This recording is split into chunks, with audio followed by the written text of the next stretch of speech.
Investing in stock market is simple but not easy. जिस तरह से करेक्शन के बाद अचानक से ये रिकवरी स्टार्ट हुई है, आप में से कुछ लोगों को फोमो हुआ होगा, क्योंकि आप में से कुछ लोग ऐसे होंगे करेक्शन में पार्टिसिपेट नहीं किया, खरीदारी नहीं करी, और अब मार्केट में रैली आ गई तो अब आपको डर लग रहा है कि यार मैंने मिस तो नहीं कर दी, अब ले लूं क्या।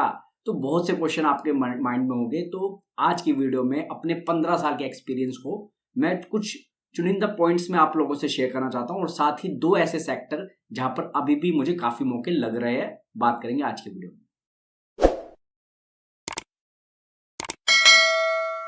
नमस्कार दोस्तों, स्वागत है आपका अपने चैनल इन्वेस्टर में। दोस्तों मैं हूं आपका दोस्त Hardeep Singh. I am a SEBI registered research analyst. दोस्तों मैं 2011 से स्टॉक मार्केट में इन्वेस्ट कर रहा हूं। पिछले 15 साल के अपने एक्सपीरियंस के दम पे मैं कुछ 4-5 बातें आप लोगों से शेयर करना चाहता हूं जो कि हमेशा मार्केट में वर्क करती है। तो सबसे पहली बात तो आ जाती है कि अभी जब मार्केट में लगातार करेक्शन आ रही थी फेब के एंड से लेके पूरे मार्च के महीने में, तो मैं व्हाट्सएप चैनल पे आप लोगों को बार बार बोल रहा था कि अगर आपके पास पैसा नहीं है और फ्रेश पैसा नहीं डाल सकते तो एटलीस्ट पैनिक में बेचना नहीं है। और अब आपको उस बात का मतलब समझ में आ रहा होगा कि मैं ऐसा क्यों कह रहा था। और मैं आपको बोल रहा था कि लगातार एक्सपेक्ट करो कि ठीक है फ्यूचर में करेक्शन आएगी, लेकिन अभी तो जो फंड है धीरे धीरे करके उसको डिप्लॉय करते रहो। करेक्शन अच्छी खासे प्राइसेस आ चुके थे उस टाइम पे, तो अब आपको वो सब बातें समझ में आ रही होगी कि good price want be available in good times, in scary time you will get better price. तो ये सारी बातें अब आपको धीरे धीरे समझ में आ रही होगी। और अब मैं आप लोगों को जो बात बताना चाह रहा हूँ वो सिंपल है, बहुत सिंपल है अपने 15 साल के एक्सपीरियंस से, कि एक तो हमेशा आप मेरे लिए जो स्ट्रेटेजी काम की है कि मैं most of the time, maximum time मैं फुल्ली इन्वेस्टेड रहता हूँ। जो भी करेक्शन आती है मैं ये सोचता हूँ कि जो भी फ्यूचर का कैश फ्लो आ रहा है उससे उस करेक्शन को मैं बाय करूँ। और अभी के टाइम पे कैश में बैठने की मेरी बिल्कुल भी आदत नहीं है। बहुत रेयर होता है कि मैं 5-10% कभी कैश में बैठता हूँ, अदरवाइज मैं मोस्ट ऑफ द टाइम मैं फुली इन्वेस्टेड रहता हूँ। तो फुली इन्वेस्टेड मेरे लिए वर्क करता है, मुझे काफ़ी कंफर्ट रहता है कि फुली इन्वेस्टेड रहो। और हमेशा मार्केट में अगर करेक्शन आ रही है तो देखो कहाँ से फर्दर कैश आ सकता है, उसको डिप्लॉय करो।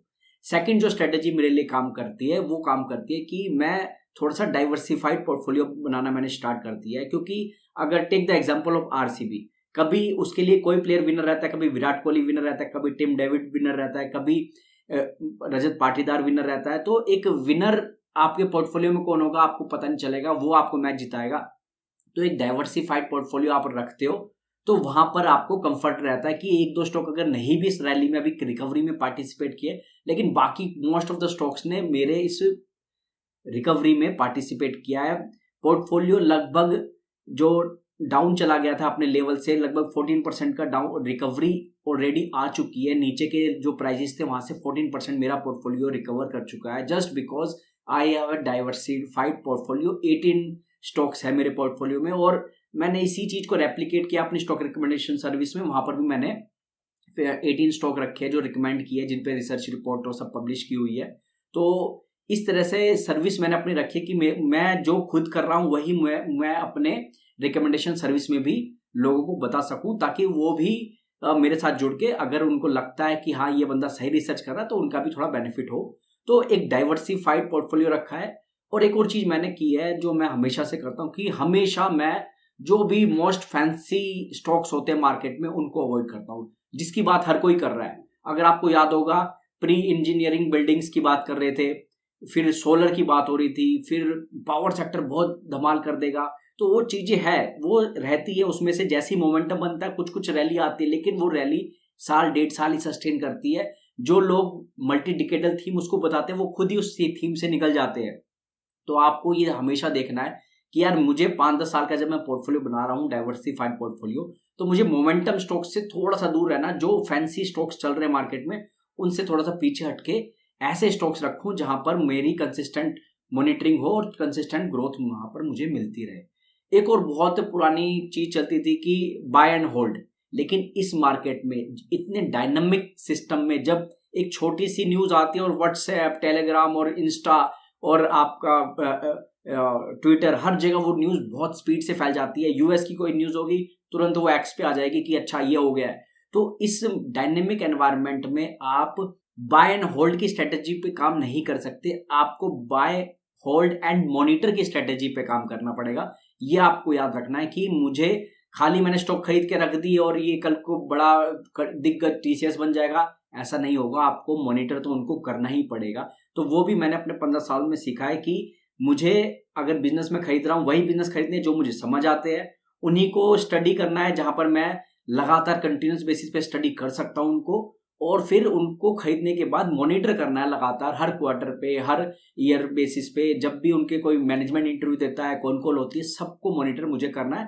तब मैं कंफर्ट जोन में रहता हूँ, और जब भी उनमें करेक्शन आती है मुझे पता होता है कि इस करेक्शन में इनको बाय करना है या नहीं करना। जैसे पोर्टफोलियो के 1-2 स्टॉक थे जिनमें अभी अच्छी खासी करेक्शन आई, लेकिन ना तो मैंने उनकी रेटिंग चेंज की और ना ही मैंने उनको अपने पोर्टफोलियो में और एडिशन करा, जस्ट बिकॉज कि अभी भी मुझे उसमें थोड़ी क्लैरिटी लेनी है कि नहीं, अभी इतने सेंटीमेंट इस बिजनेस के लिए अच्छे नहीं हुए हैं, तो यहाँ पर एकदम से रेटिंग को चेंज नहीं करना, एकदम से अपने पोर्टफोलियो में भी ट्रक लोड क्वांटिटी उसकी नहीं भरनी है। लेकिन कुछ ऐसे स्टॉक्स थे जहां पर अच्छा खासा कॉन्फिडेंस था और उनको इस रिसेंट करेक्शन में बाय किया।